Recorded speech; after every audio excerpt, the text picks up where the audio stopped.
Pues un saludo, hermanos y hermanas, bienvenidos una vez más a nuestro canal Divina Misericordia Miami, transmitiendo desde el santuario Casa de la Divina Misericordia en la Arquidiócesis de Miami. Continuamos con las meditaciones y enseñanzas sobre los 10 mandamientos de la ley de Dios. La presentación de hoy es sobre el 9º mandamiento: no desearás la mujer de tu prójimo. San Juan distingue 3 clases de concupiscencias en el mundo: la concupiscencia de la carne, la codicia de los ojos, la ostentación de las riquezas, y nos añade: todo esto no viene del Padre, sino del mundo. Siguiendo la tradición de la catequesis católica, el 9º mandamiento prohíbe el deseo o la concupiscencia de la carne. El que mira a una mujer deseándola, ya cometió adulterio con ella en su corazón. Mateo 5:28. En un sentido etimológico, es decir, de acuerdo con el origen y procedencia de la palabra concupiscencia puede designar toda forma apasionada de deseo humano. El apóstol San Pablo la identifica como la lucha que la carne sostiene contra el espíritu. Y él escribe: yo los exhorto a que se dejen conducir por el Espíritu de Dios, y así no serán arrastrados por los deseos de la carne, porque la carne desea contra el espíritu y el espíritu contra la carne. Ambos luchan entre sí, y por eso ustedes no pueden hacer todo el bien que quieren hacer. Pero si están animados por el Espíritu, ya no están sometidos a la ley. Si vivimos animados por el Espíritu, dejémonos conducir también por Él, por el Espíritu Santo. La palabra concupiscencia procede de la desobediencia del primer pecado. Y vamos al principio de la creación en el paraíso terrenal. Dice: pero el Señor Dios llamó al hombre y le dijo: ¿dónde estás? Lo estaba buscando. Oí tus pasos por el jardín, respondió Adán, y tuve miedo porque estaba desnudo, por eso me escondí. Y Dios le replicó: ¿y quién te dijo que estabas desnudo? ¿Acaso has comido del árbol que yo te prohibí? El hombre respondió entonces: la mujer que me pusiste a mi lado me dio el fruto y yo comí de él. Entonces el Señor le dijo a la mujer: ¿y cómo hiciste semejante cosa? Y la mujer respondió: la serpiente me sedujo y yo comí. Y desde entonces, mis queridos hermanos y hermanas, tenemos la tendencia a excusarnos y nos cuesta mucho trabajo aceptar nuestras responsabilidades. Somos un ser compuesto de un cuerpo y un espíritu, y tenemos una tensión, una lucha que se desarrolla en nuestro ser como consecuencia de nuestra herencia del pecado de nuestros primeros padres. Para enfrentarnos a la seducción y la tentación de la concupiscencia de la carne, debemos conocernos a nosotros mismos. Empezamos a considerar lo que llamamos la purificación del corazón. En Mateo 15, del 18 al 20, lo que sale de la boca procede del corazón, y eso es lo que mancha el hombre. Del corazón proceden las malas intenciones, los homicidios, los adulterios, las fornicaciones, los robos, los falsos testimonios, las difamaciones. Estas son las cosas que hacen impuro al hombre, no el comer sin haberse lavado las manos. En Mateo capítulo 5, versículo 8, San Mateo nos dice que bienaventurados los limpios de corazón, porque ellos verán a Dios.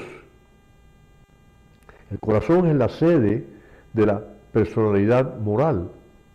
La lucha contra la concupiscencia de la carne pasa por la purificación del corazón. Mantente en la simplicidad, la inocencia, y serás como los niños pequeños que ignoran el mal destructor de la vida de los hombres. Para poder llegar a resistir las tentaciones carnales, debemos saber ajustar nuestro intelecto y nuestra voluntad a las exigencias de la santidad de Dios. Debemos estar atentos a los escritos de San Pablo. Primero, en cuanto a la caridad. A la primera carta a Timoteo, capítulo 4, versículos del 3 al 9, todo lo que Dios ha creado es bueno, le escribe a Timoteo, y nada es despreciable si se lo recibe en acción de gracias, ¿no? Porque la palabra de Dios y la oración lo santifican. Si explicas todo esto a los hermanos, serás un servidor de Cristo Jesús, alimentado por las enseñanzas de la fe y de la buena doctrina que siempre seguiste fielmente. Rechaza esos mitos ridículos, ¿verdad? Esos cuentos, ¿no? En la piedad. Los ejercicios físicos son buenos. Ahora, la piedad, en cambio, es útil para todo, porque encierra una promesa de vida para el presente y para el futuro. Esta es doctrina cierta y absolutamente digna de fe. También en la segunda carta a Timoteo, le escribe en el capítulo 2, versículo 22, no cedas a los impulsos propios de la juventud y busca la justicia, la fe, el amor y la paz, junto con todos los que invocan al Señor con un corazón puro. Segundo, San Pablo nos enseña en cuanto a la castidad sexual. Le escribe en la primera carta a los tesalonicenses, capítulo 4, versículo 7, escribe, Dios, en efecto, no nos llamó a la impureza, sino a la santidad. Y a los colosenses, capítulo 3, versículo 5, dice, por lo tanto, hagan morir en sus miembros todo lo que es terrenal, la lujuria, la impureza, la pasión desordenada, los malos deseos y también la avaricia, que es una forma de idolatría. Y luego también le escribe a los Efesios, en el capítulo 4, versículo 9, ellos están apartados de la vida de Dios por su ignorancia y su obstinación, y habiendo perdido el sentido moral, se han entregado al vicio, cometiendo desenfrenadamente toda clase de impurezas. Y tercero, San Pablo nos enseña en cuanto al amor, el amor de la verdad y la ortodoxia de la fe. Él escribe a Tito, capítulo 1, versículo 15, todo es puro para los puros. En cambio, para los que están contaminados y para los incrédulos, nada es puro. Su espíritu y su conciencia están manchados. Luego le escribe en la primera carta de Timoteo, de nuevo, capítulo 3, versículo 4, que sepa guardar su propia casa y mantener a sus hijos en la obediencia con toda dignidad. Y luego, por último, en la segunda carta, de nuevo a Timoteo, en el capítulo 2, del 23 al 26, dice San Pablo, evita las cuestiones estúpidas y carentes de sentido. Ya sabes que provocan serios altercados. El que sirve al Señor no debe tomar parte en querellas. Por el contrario, tienen que ser amable con todos, apto para enseñar y paciente en las pruebas.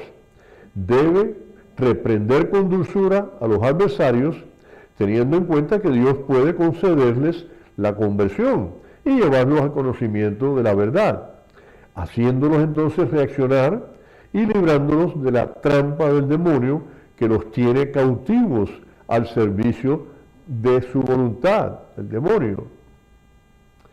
San Agustín Obispo nos dice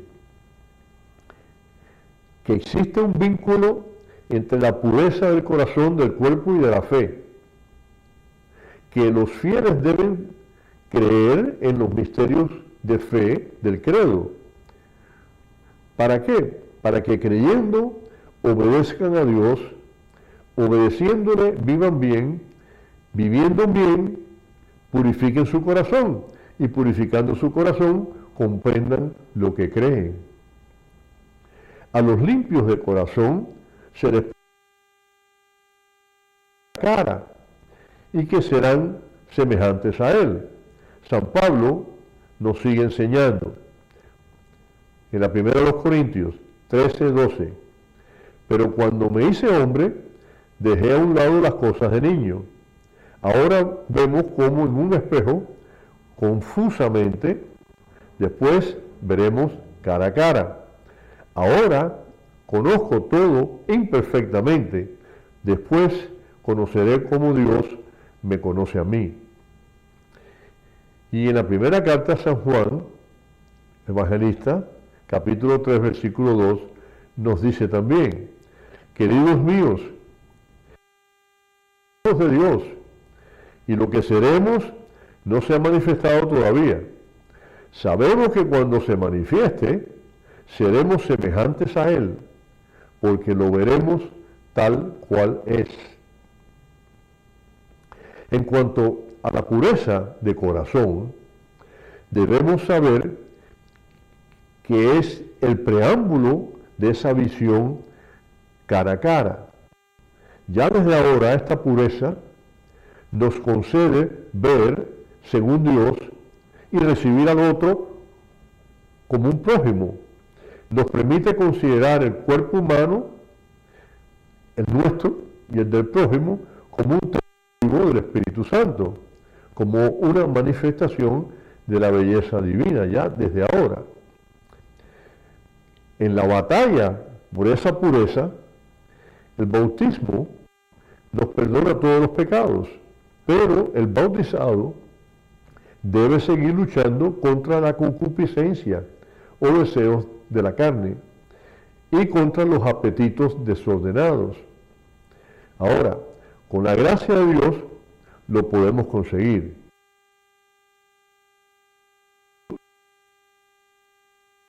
La castidad permite amar con un corazón recto e indivisible. Segundo, mediante la pureza de intención, que consiste en buscar cuál es la voluntad de Dios, lo que es bueno, lo que agrada y lo que le es perfecto. Esto está en Romanos 12, capítulo 12, versículo 2. También mediante la pureza de la mirada, es decir, mediante la disciplina de los sentidos y la imaginación, pues la vista despierta la pasión de los insensatos. Y finalmente, por supuesto, mediante la oración. La pureza de corazón exige el pudor.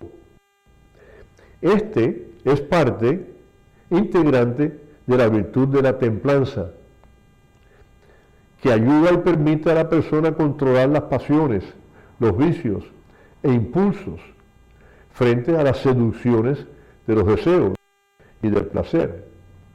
El pudor preserva la intimidad de la persona, nos lleva y motiva a rechazar y a no mostrar lo que debe permanecer velado, ¿verdad? Tapado, escondido.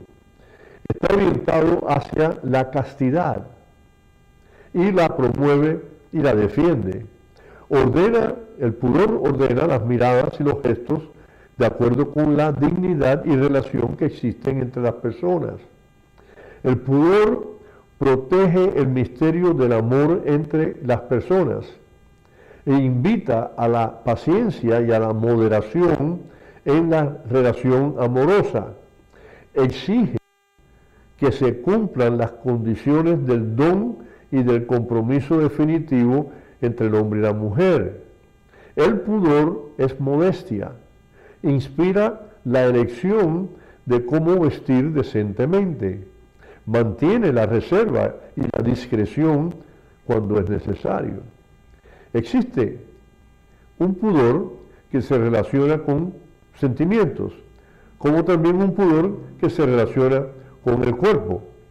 Este último rechaza, por ejemplo, los exhibicionismos del cuerpo humano propios de cierta publicidad o las incitaciones a publicar una confidencia íntima. Las formas que reviste el pudor varían de una cultura a otra. Sin embargo, en todas partes constituye la intuición de una dignidad espiritual propia del hombre. Nace con el despertar de la conciencia personal. Educar en el pudor a los niños y a los adolescentes es despertar en ellos el respeto de la persona humana. Viendo ahora un poco sobre la pureza cristiana, ¿verdad? La pureza cristiana exige una purificación del clima social. Obliga a los medios de comunicación social a una información cuidadosa del respeto y de la discreción. La pureza de corazón libera y aparta de los espectáculos que favorecen al exhibicionismo. Lo que se llama permisividad de permiso de las costumbres, se basa en una concepción errónea. Para llegar a esa madurez, necesita dejarse educar previamente por la ley moral. Conviene a los responsables de la educación que impartan a la juventud una enseñanza respetuosa de la verdad, de las cualidades del corazón y de la dignidad moral y espiritual del hombre.